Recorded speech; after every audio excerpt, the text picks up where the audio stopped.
waan aqbalay dooddiimeedkan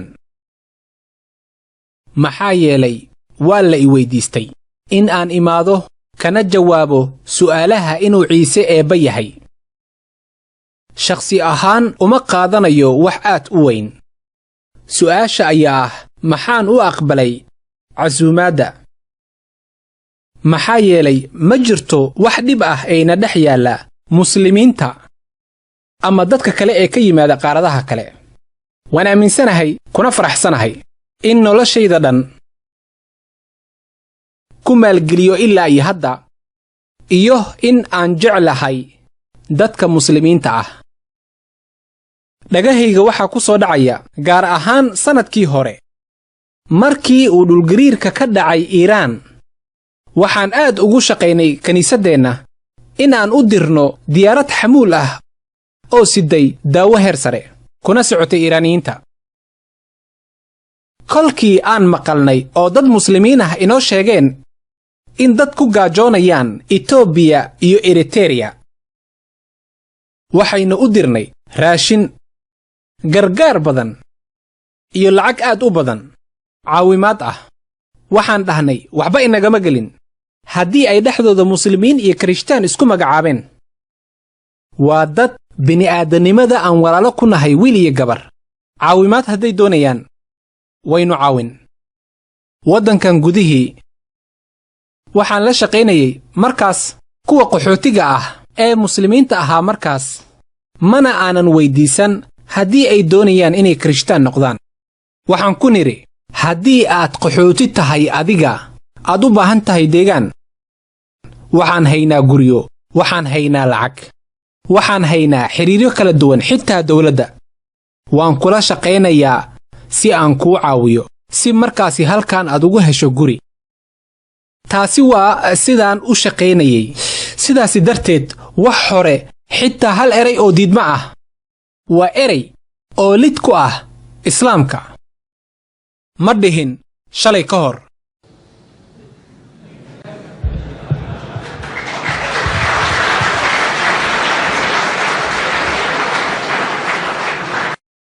mudane axmed diidaad wuxuu igula dooday isaga oo dalbaday si cad u sameeyey iyo si furan si aan labalabayn ahayn ayaan nugu casuumnay Sweden si aan u martigelinno xitaa wuu i caayay aniga isaga oo dhoola caddeynaya waxaan siiyey qaar ka mid ah jawaabihii la i weydiiyey qaar idinka mid ah ayaa aad u carooday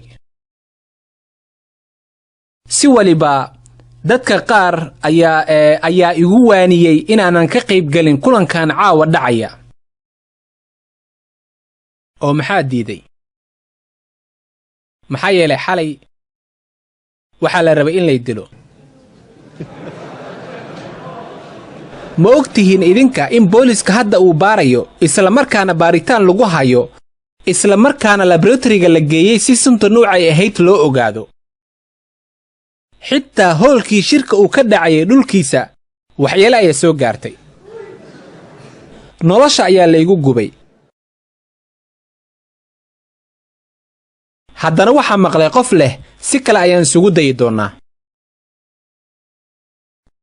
Jesus ma alla weyne ayuu la mid yahay isaga hagaag su'aasha koowaad inaan ka jawaabo weeye muxuu baybalka ula jeedaa qoraal ahaan marka uu ciise leeyahay anigu waxaan la mid ahay alle waxaan jeclaan lahaa inaan baybalka kaa tuso maxaa yeelay xaqiiqdii dadka muslimiinta ah ee yaqaana qur-aanka way qadariyaan buugga barakaysan way og yihiin in injiilka yahay fariin inooga timid xagga alleh innaga halkan waxaa lagu yidhi Saint John Gospel of John bilowgii waxaa jiray erayguna wuxuu la jiray ilaah erayguna wuxuu ahaa ilaah sidaasi oo kale bilowgii ayuu la jiray eebbe wax waliba oo aad aragtaan isaga ayaa sameeyey oo isaga la'aantiis ma jirteen wax waliba la sameeyey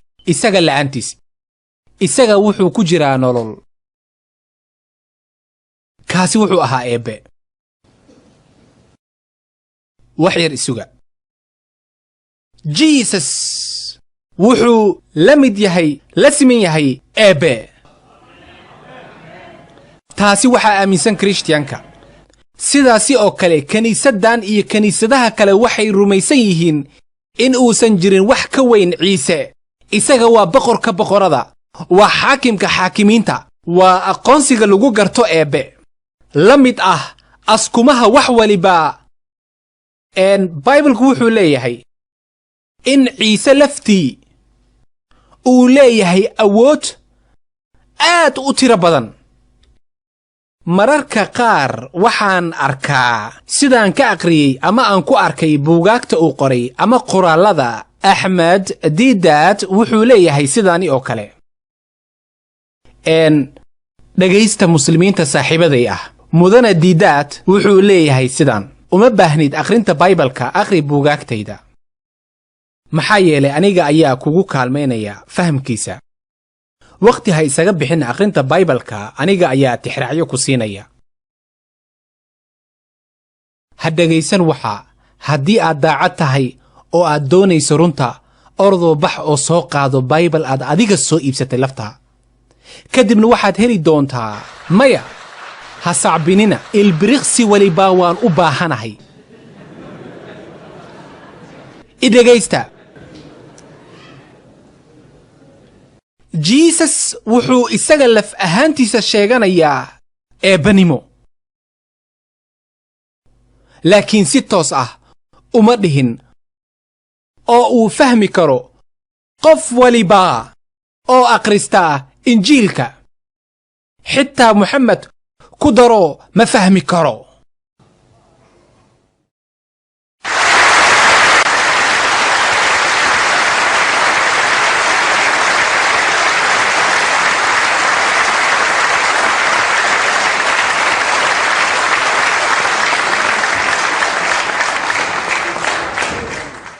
أعوذ بالله من الشيطان الرجيم. بسم الله الرحمن الرحيم. ما المسيح ابن مريم إلا رسول قد قلت من قبله الرسل وأمه صديقة كانا يأكلان الطعام. انظر كيف نبين لهم الآيات ثم انظر أنا يؤفكون. صدق الله العظيم. مدح الضوضة iyo marwadaba iyo dhammaan walaalahay, waxaan idiin dulmaray aayadda ee suuradda 5 ee Qur'aanka ah, aayadda 78. dhabtii aayaddan waxay jawaab cad u tahay kuwa qaladka u fahmay. sida baadari Stanley uu xalay sheegaba, waxaad dareemaysaa dhaleeceen iyo caro xooggan oo ka muuqatay isaga. haddii aad xalay joogtay waad og tahay in uu kacsanaa isla markaana uu gariirayay. kuma eedeynayo in uu gacantiisa sun ku sitay. laakiin hadalkaasi marxaladaasi ah wuxuu yidhi waxyaabo ku saabsan nabiga Muxamed sallallahu alayhi wasallam. in uu diiday caabudidda Ciise, in uu diiday dib u soo bixidda Ciise, in uu diiday masiixnimada Ciise. waxaan leeyahay maya, wuxuu ka hadlayo maba jiraan. runtii iyo xaqiiqda hadalkayga kuma jirin waxaasi. waxaan u sheegayaa dadkii xalay joogay, haddaynu nahay muslimiin waynu rumaysannahay Ciise. waynu rumaysannahay in Ciise uu ka mid yahay rususha Alle soo diray. waxaynu aaminsannahay dhalashadiisa mucjisada ah. waxaynu rumaysannahay inuu Masiix yahay, tarjumidda kii la subkay. waxaynu rumaysannahay inuu dadka ku soo noolayn jiray amarka Alle iyo dadka indhaha la iyo baraska qaba iyo juudaanka qaba. waa waxaan xalay iri aniga. waxaan rumaysannahay inuu yahay kii la subkay. ma ahan Maxamed miyaan dhahay? waxaan iri Ciise waa kii la subkay. Maxamedna ma diidintaa? waxaan jeclaan lahaa walaalkay inaad dib u raacdo hadalkayga isaga oo haystaa 10 daqiiqo. raalli ahawna yiraa. laakiin aayaddan ku akhriyey hadalkii ahaa mal masiixu ibnu maryam ilaa rasuul. dhab ahaantii Ciise Masiix wiilkii Maryama ma ahayn wax ka badan rasuul. qad qalad min qablihi rusul. way badnaayeen rusushii tagday isaga hortii. wa ummuhu sidiiqa. hooyadiina Maryama waxay rumaysnayd kelmaddii Alle. waxay ahayd mid aaminsan kelimadda alle iyo kutubtiisa iyo wax waliba oo alle ka yimaada. kaanaa ya'kulaani dacaam, oo waxay labaduba ahaayeen kuwa wax cuna. dhammaan waynu cunnaa. sababta uu alle arrintaasi si taxaddar leh inoogu sheegay waa maxay? hooyada iyo inankeeda waxay cunaan raashin. maxaa yeelay wuxuu inoo sheegayaa qof waliba oo raashin cunaa marnaba alla ma noqon karo, lamana caabudi karo. kiniisadda Roman Katoliga waxay caabudaan Maryama, hooyadii alle. Kirishtiyaanka guud ahaan waxay dhahaan Ciise waa alle, wayna caabudaan. alle weynana wuxuu leeyahay labadaba raashin ayay cunaan. haddii aad raashin cunto, waxaan ku leeyahay dabiici, suuli ayaad doonaysaa. haddii suuli uusan jirin, hawdka gal saaxiib.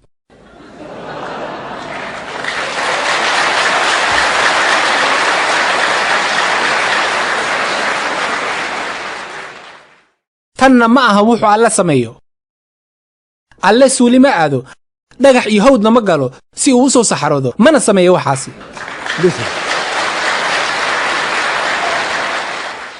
hadalka aan sii watee, undur, kaalay fiiri, kayfa nubayinu lahum alaayaat. fiiri sidaan aayadaheenna iyo xujooyinkeenna u caddaynay si waadix ah aan idinkaga dhignay idinka. thumma ndur, mar kale eeg, annaa yufikuun, sida loo guracay oo xaqa looga duway. suuradda 5 aayadda 75. waxay dhaheen isaga ayaa sheegtay eebbanimo.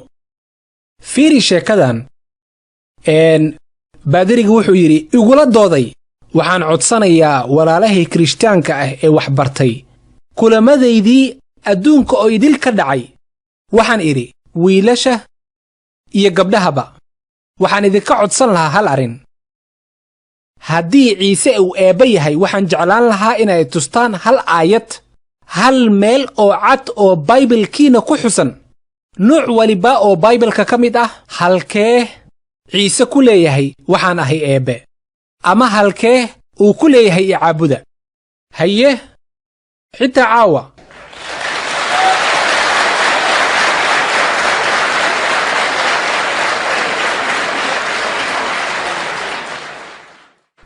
caawa haddii Pastor Stanley oo uu furi karo baybalkiisa ama igu dhihi karo akhri John 1:1, oo muxuu leeyahay? ma wuxuu leeyahay waxaan ahay ereyga ciise ka yimid i caabuda? maya. oo muxuu leeyahay? John wuxuu ku leeyahay halkan, bilowgii waxaa jiray erey, ereyguna wuxuu la jiray ilaah, ereyguna wuxuu ahaa ilaah. weydii baadiriyiinta halkee John ka keenay weedhahan. arrintan John ka hor, falsafadyahan Gariig ah oo lagu magacaabo Philo ayaa fikraddiisa ku abuuray weedhahan. bilowgii waxaa jiray erey, ereyguna wuxuu la jiray ilaah, ereyguna wuxuu ahaa ilaah. Johnna markaa wuxuu ku darsaday gospelkiisa, Gospel of St. John. waxaan weydiiyey kirishtaanka wax bartay. waxaan ku idhi mudane, waxaad tahay dhakhtarka D.D., Doctor of Divinity. ma aragtaa ereyga alle markii hore kuma jirin halkan. bilowgii waxaa jiray erey, ereyguna wuxuu la jiray ilaah. waxaan weydiinayaa maxay Gariigga u garanayaan alle? waxaad tahay kirishtaan Gariigga raacsan, waad taqaana Gariig, waad garan Gariigga, aas-aaska diimaha, dhammaan qoraallada ka soo baxaan Matthew, Mark, Luke iyo 27 buugaagta cusub oo dhammaantood afka Gariigga lagu helay. luuqadda Gariigga maxaa lagu yidhaahdaa ereyga alle? miyay caawin kartaa mudane? Elohim. maya, waa Hibruuka.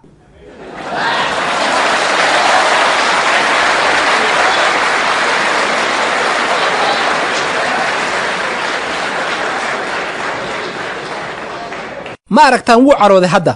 maxaa yeelay caradiisa ayaa ku sacbideen. awoodda ayuu luminayaa. fadlan fadhiista aad ha u sacbinina. maxaa yeelay 10 daqiiqo soo socda damdamis tabar uma hayno. waxaan rabnaa nabad, aamusnaan. ereyga Gariigga waa Theos. Theos Gariig ahaan waa alle. waxaana jira erey kale Hotios. hotios macnaheedu waa allihii. siday qabaan waddamada reer galbeedka ah markay magac rasmi ah sheegayaan waxay ka bilaabaan xaraf weyn.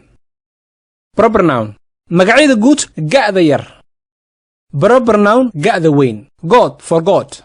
sidaasi darteed tarjumaaddu waxaad ku dhex arkaysaa god oo xaraf weyn ka bilaabanaya.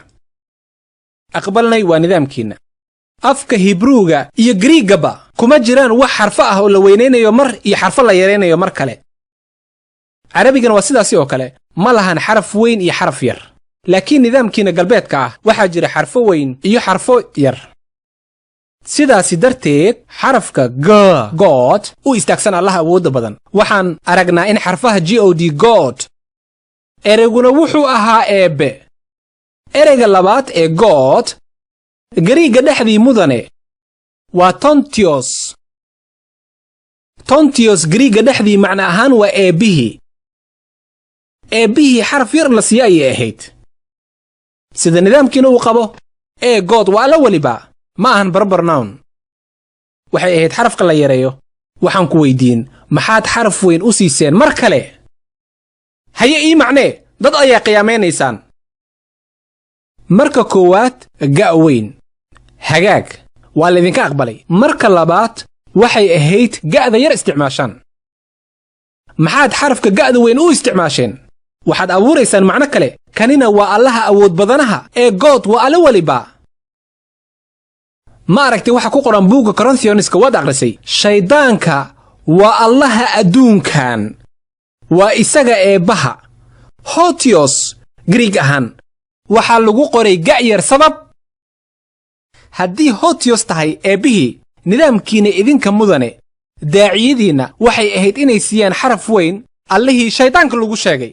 laakiin maya ma aragtaan aad ayaad luus ugu dheerayseen gaar ahaan buuggiisa.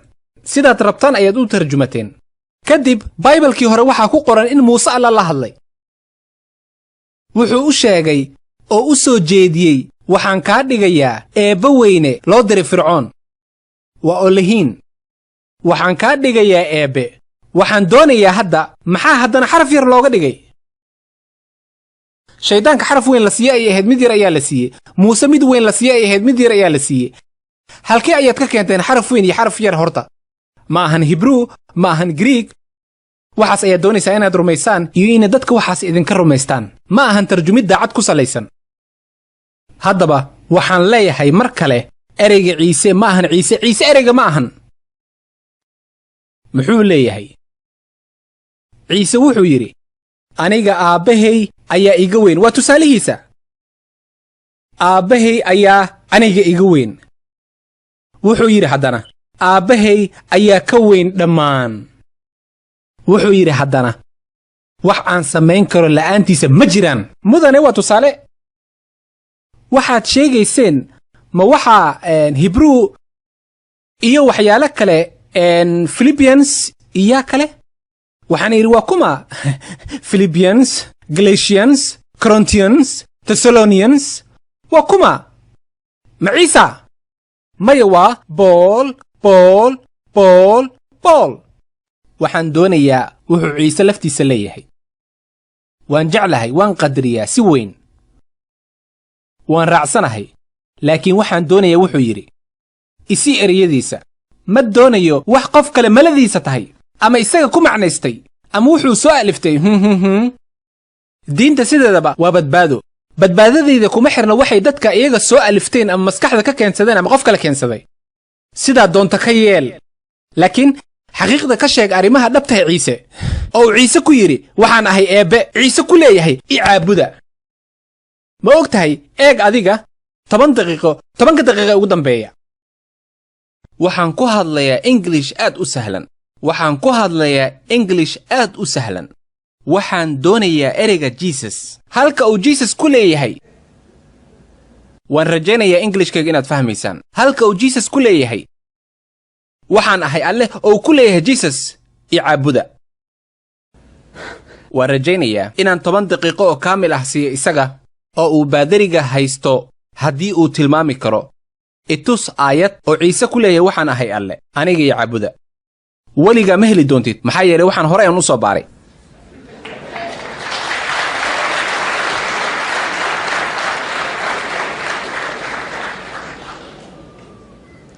haddii aan sii raaco wixii baadiriga uu yidhi ciise wuxuu yidhi ibraahim hortii ayaa aniga jiray waxaan ahay waa weero u adeegsada eebbe sida baybalkii hore ku xusan markii ay dadka weyddiisteen muusena uu alla weyddiistay allow dadkan waxay doonayaan cidda i soo dirtay iyo allaha ku soo diray magaciisa maxaan ku idhaah sidaan u sheeg ayaga eheyee ashaar eheyee waa hibruu macnaha waxaan ahay wax waliba oo aan ahay eeg wakhtiga ha iska lumin ha ka walwalin ma waxaad doonaysaa darajadayda fiiri saaxiib rumayso diidaad ayaan ahay ma waxaad tahay diidii mise brofesor saaxiib waxaas iska ilow bes qaado waxaan ahay ayaan ahay i dhegayso haddii uu hadalka ku anfaco qaado haddii uusan ku anficin iska diid waan ahay waxaan ahay wuxuu yidhi eheyee ashaar eheyee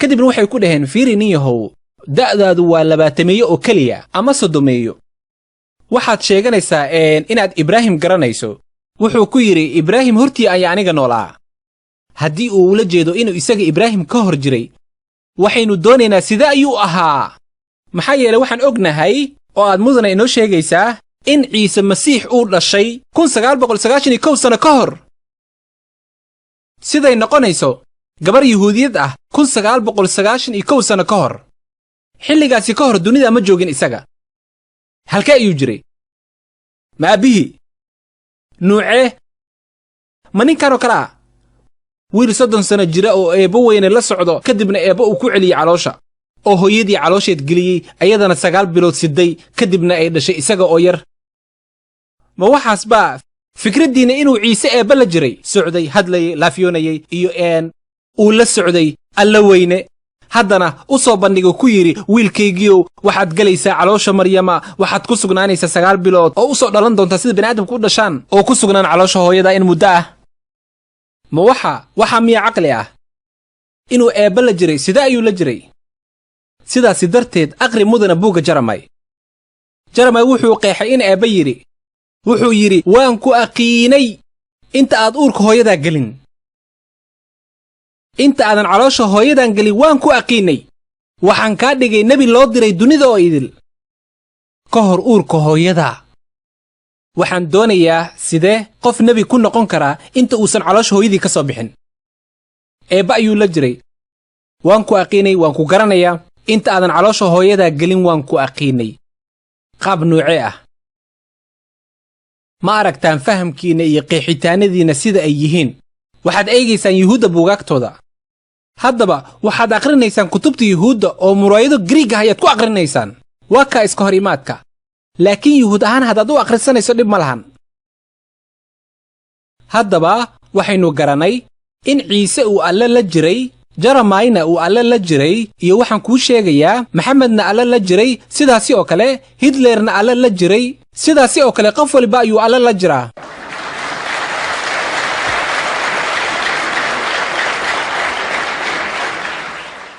dhammaanteen alla ayaa inala jira mid xun iyo mid sanba dhammaanteen alla wuu inala jiraa laakiin sidee ma jirto nuuce ayuu nugula joogaa waa ruux qaab nuuce ah may alle ogaalkiis ayuu nugula jiraa hitler xagga ayuu joogay midkaas iyo middaas xagga ayay joogeen tom dig iyo heri halkaas ayay joogeen baadari stanley halka ayuu joogay axmed diidaad halka ayuu joogay dhammaanteen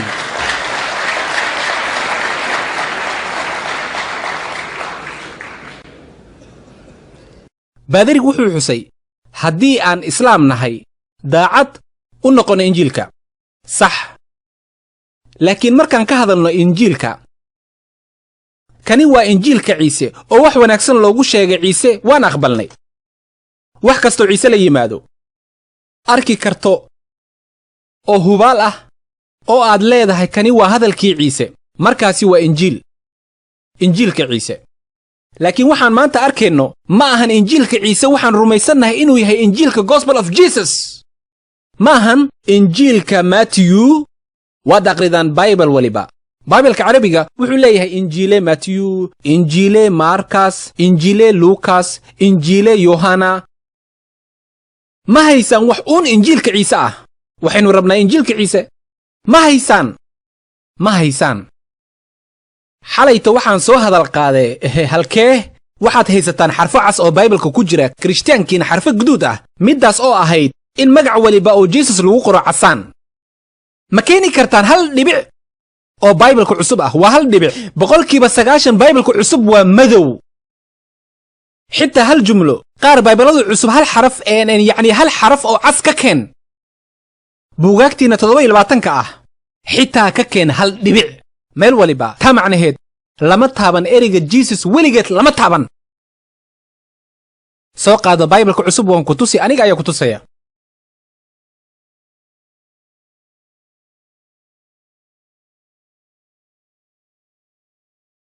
baadirigu wuxuu yidhi hadal. Jesus wuxuu sheegtay laftiisa eebbanimo, oo waa wax la duubay dhammaan. wuxuu sheegtay ma i tusi kartaa?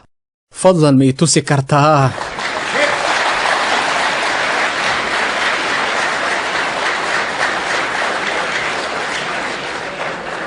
iga tus hal meel ciise ku yidhi eebba ayaan ahay, aniga ha lay caabudo. jawaabta isla caaw ayaan kaa doonayaa.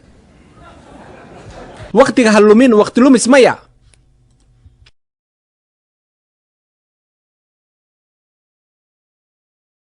kadibna waxaad keentay been abuur cad. buug ayaa ina tustay. buug ayaad keentay. midkaasi aad ku sheegtay inaan qoray. mudana buug ayaa i tustay, midkaasi aad dadka tustay. ciwaanka buugga wuxuu ahaa allaha weligiis ma noqon. waxaad tidhi mudane axmed diidaad ayaa qoray. waxaan leeyahay waa been. ma qorin aniga buuggaas. buug waliba aan qoraa magacayga ayaa ku yaalla. baay axmed diidaad. maahan axmed diidaad ayaa hibeeyey, waa baay axmed diidaad. magacayga ayaan ku qortaa. buuggaasi magacayga kuma xusna. buuggayga ma ahan, aniga ma qorin.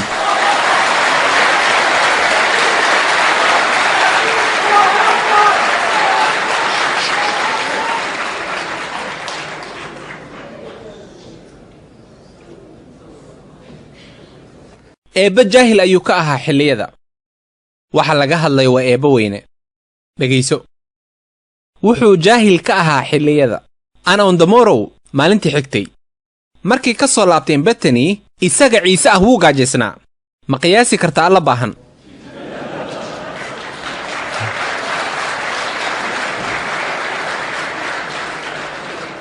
alla kuma jeejeesayo, laakiin ciise marna ma noqon karo alle. laakiin markaad leedihiin wuxuu leeyahay astaamaha alle, waxaan doonayaa inaad idin tuso alle inuusan gaajoon, marnaba gaajoon. wax buu quudiyaa, laakiin wax ma cuno. allaha awoodda leh waa ciise haddii uu alle weyne yahay. waa alle aan awood lahayn, sida qoran awood la'aan. ciise wuxuu yidhi, waa wuxuu isaga ciise leeyahay, wuxuu yidhi waxaan samayn karo aniga shakhsi ahaan ma jiraan. ma taqaanaa ma jiraan? ma jirto waa ma jirto. wax uu samayn karo ma jiraan, awoodna ma lahan isaga, mana haysto. john cutubka 13 nambar 30. waxyaabaha yaabka leh, eebba ilmada iska masaxaya. eebbaha ilmeynaya waa sidaad qabtaan. waa maxay eebbaha ooynaya? sida carruurta camal. laakiin waa waxaan ka aqrinaya john cutubka 13 nambar 5. mudanaha ma maqlayaan filaya.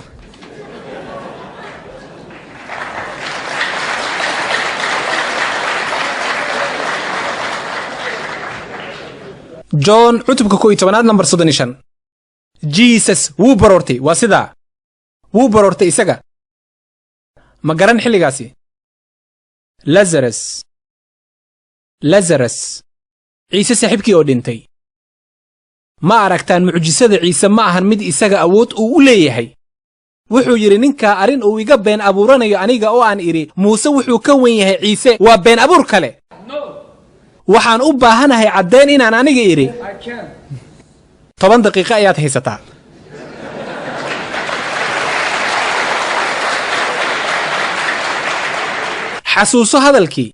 xasuuso hadalka inaan dhahay in nebi muuse oo uu ka sareeyey nebi ciise xasuuso saaxiib waxaad tidhi adiga ma qaadan karo waan ogahay waxaan idhi waan ogahay xitaa inay maskaxdayda ku soo dhicin mana ku fikrin waxaasi mana u hadla sidaasi ما المسيح ابن مريم إلا رسول قد خلت من قبله الرسل وأمه صديقة كانا يأكلان الطعام انظر كيف نبين لهم الآيات ثم انظر أنى يؤفكون masiixa ciise ina maryam ma ahayn wax ka badan rasuul way badnaayeen rasushii tagday isaga hortii hooyadiina maryama waxay ahayd sidiiq ah oo waxay rumaysnayd kelinimada alle iyo kutubtiisa waxay labaduba ahaayeen kuwa cuna raashin sida dadka kale ay wax u cunaan halka uusan alle wax cunin fiiri sidaan ugu yeelnay ayadaha xujooyinka caddaymaha casharada calaamooyinka waxyiga iyo wax la mid ah wax cad oo la fahmi karo oo weliba fiiri sida loo guraacay oo looga duway xaqa